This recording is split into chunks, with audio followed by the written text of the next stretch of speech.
Richard Cumberland, philosopher. Richard Cumberland, July 15, 1631, or 1632, October 9, 1718, was an English philosopher, and Bishop of Peterborough from 1691. In 1672, he published his major work, De Legibus Naturae, on natural laws, propounding utilitarianism and opposing the egoistic ethics of Thomas Hobbes. Cumberland was a member of the latitudinarian movement, along with his friend Hezekiah Burton of Magdalen College, Cambridge, and closely allied with the Cambridge Platonists, a group of ecclesiastical philosophers centered on Cambridge University in the mid-17th century. Early life. He was born in the parish of St. Anne, near Aldersgate, where his father was a tailor. He was educated in St. Paul's School, where Samuel Pepys was a friend, and from 1649 at Magdalen College, Cambridge, where he obtained a fellowship. He took the degree of BA in 1653, and, having proceeded to the MA in 1656, was incorporated the following year into the same degree in the University of Oxford. For some time he studied medicine, and although he did not adhere to this profession, he retained his knowledge of anatomy and medicine. He took the degree of BD in 1663 and that of DD in 1680.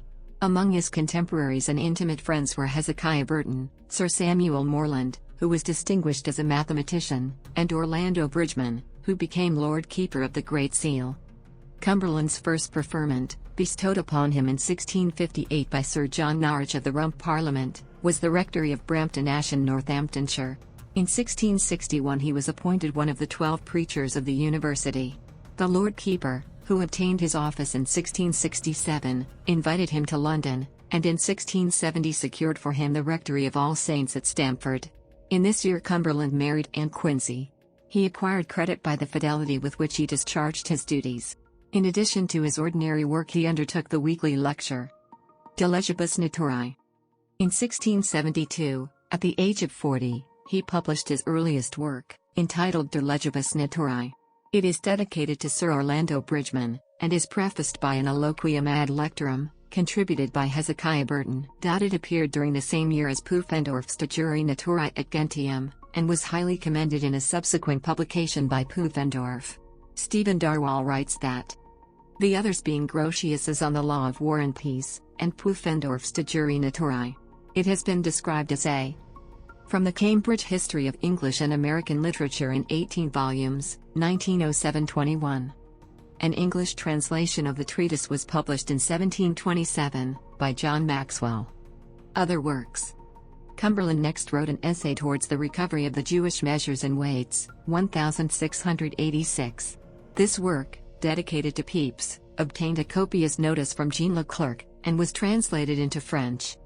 About this period he was apprehensive about the rise of Catholic influence. Sanchoniathon's Phoenician History, on the author usually now known as Sanchoniathon, was translated from the first book of Eusebius. According to Parkin, Cumberland's work was in an anti-Catholic vein, accounting for its posthumous appearance. His domestic chaplain and son-in-law, Squire Payne, edited it for publication soon after the bishop's death. The preface contains an account by Payne of the life, character and writings of the author, published also in a separate form. A German translation by Johann Philipp Cassel appeared under the title of Cumberland's Phonisische Histoire des Sanchoniathons, Magdeburg, 1755. The sequel to the work was likewise published by Payne, Origines Gentium Antiquissimi, 1724. Later life. One day in 1691 he went, according to his custom on a post day, to read the newspaper at a coffee house in Stamford, and there, to his surprise, he read that the king had nominated him to the bishopric of Peterborough. The bishop-elect was scarcely known at court, and he had resorted to none of the usual methods of advancing his temporal interest. Being then 60 years old, says his great-grandson, he discharged his new duties with energy and kept up his episcopal visitations till his 80th year. His charges to the clergy are described as plain and unambitious, the earnest breathings of a pious mind. When David Wilkins published the New Testament in Coptic, Novum Testamentum Egyptium, Vulgo Copticum, 1716, he presented a copy to the bishop, who began to study the language at the age of 83. At this age, says his chaplain, he mastered the language, and went through great part of this version, and would often give me excellent hints and remarks, as he proceeded in reading of it. He died on October 8, 1718, in the 87th year of his age. He was found sitting in his library, in the attitude of one asleep, and with a book in his hand. He was buried in Peterborough Cathedral the following day. The grave lies at the east end in a group of floor stones dedicated to the bishops. His great-grandson was Richard Cumberland, the dramatist. Bishop Cumberland was distinguished by his gentleness and humility. He could not be roused to anger, and spent his days in unbroken serenity. His favorite motto was that a man had better wear out than rust out. Philosophical views. The philosophy of Cumberland is expounded into legibus naturae. Its main design is to combat the principles which Hobbes had promulgated as to the constitution of man, the nature of morality, and the origin of society, and to prove that self-advantage is not the chief end of man, that force is not the source of personal obligation to moral conduct nor the foundation of social rights, and that the state of nature is not a state of war. The views of Hobbes seemed to Cumberland utterly subversive of religion, morality and civil society. He endeavors, as a rule, to establish directly antagonistic propositions. He refrains, however, from denunciation, and is a fair opponent up to the measure of his insight. The basis of his ethical theory is benevolence. According to Parkin, p. 141. Darwall, p. 106, writes that Cumberland laws of nature/natural laws. Laws of nature are defined by him as. This definition, he says, will be admitted by all parties. Some deny that such laws exist, but they will grant that this is what ought to be understood by them. There is thus common ground for the two opposing schools of moralists to join issue. The question between them is, do such laws exist or do they not? In reasoning thus, Cumberland obviously forgot what the position maintained by his principal antagonist really was. Hobbes did not deny that there were laws of nature, laws antecedent to government, laws even in a sense eternal and immutable. The virtues as means to happiness seem to him to be such laws. They precede civil constitution, which merely perfects the obligation to practice them. He expressly denied, however, that they carry with them an obligation to outward acts of obedience, even apart from civil laws and from any consideration of compacts constituting governments. Many besides Hobbes must have felt dissatisfied with the definition. It is ambiguous and obscure. In what sense is a law of nature a proposition? Is it as the expression of a constant relation among facts, or is it as the expression of a divine commandment? A proposition is never in itself an ultimate fact, although it may be the statement of such a fact. And in what sense is a law of nature an immutably true proposition? Is it so because men always and everywhere accept and act on it, or merely because they always and everywhere ought to accept and act on it?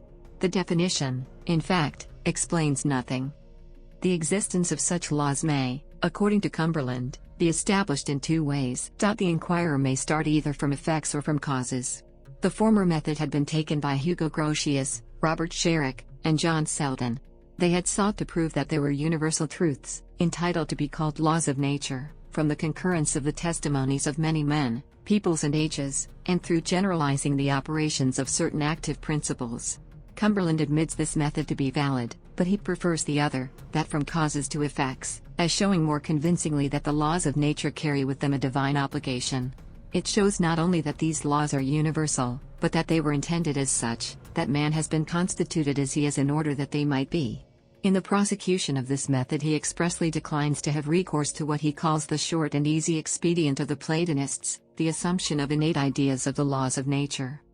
He thinks it ill-advised to build the doctrines of natural religion and morality on a hypothesis which many philosophers had rejected, and which could not be proved against Epicureans, the principal impugners of the existence of laws of nature. He cannot assume, he says, that such ideas existed from eternity in the divine mind, but must start from the data of sense and experience, and thence by search into the nature of things to discover their laws.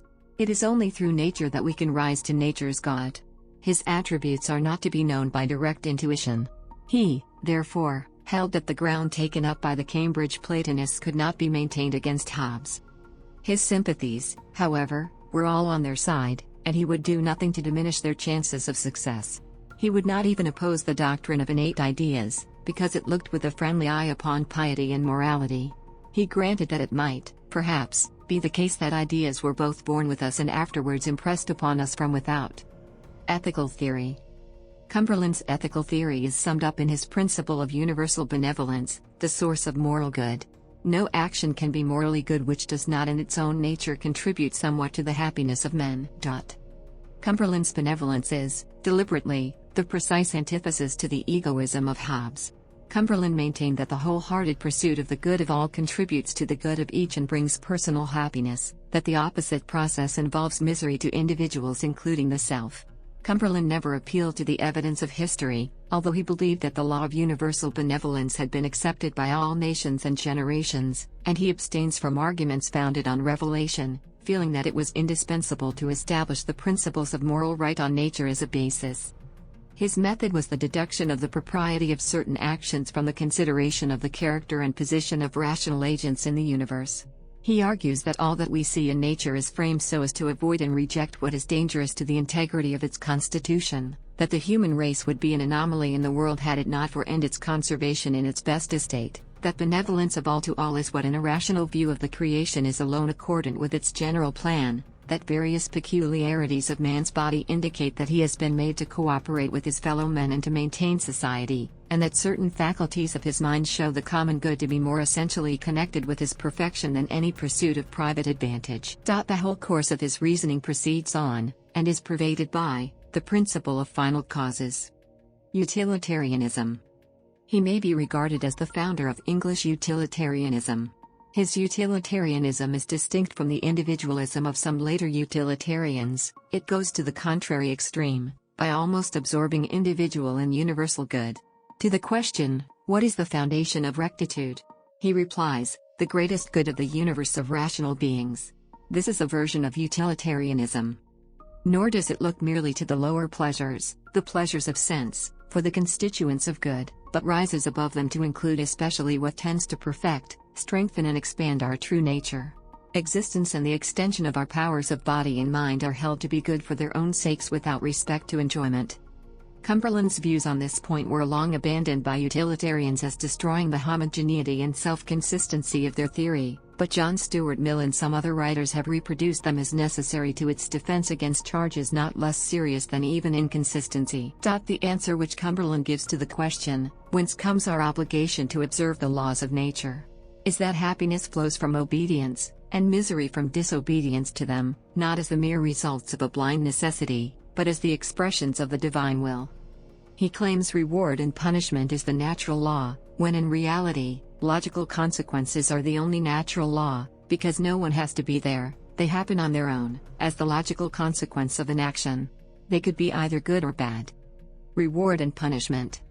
Reward and punishment, supplemented by future retribution, are, in his view, the sanctions of the laws of nature, the sources of our obligation to obey them. To the other great ethical question, how are moral distinctions apprehended? He replies that it is by means of right reason. But by right reason he means merely the power of rising to general laws of nature from particular facts of experience. It is no peculiar faculty or distinctive function of mind, it involves no original element of cognition, it begins with sense and experience. It is gradually generated and wholly derivative. This doctrine lies only in German Cumberland, but will be found in full flower in Hartley, Mackintosh and later associationists. Works, full titles, authorities for biographical details C, for his philosophy, C, details C, for his philosophy, C, details C.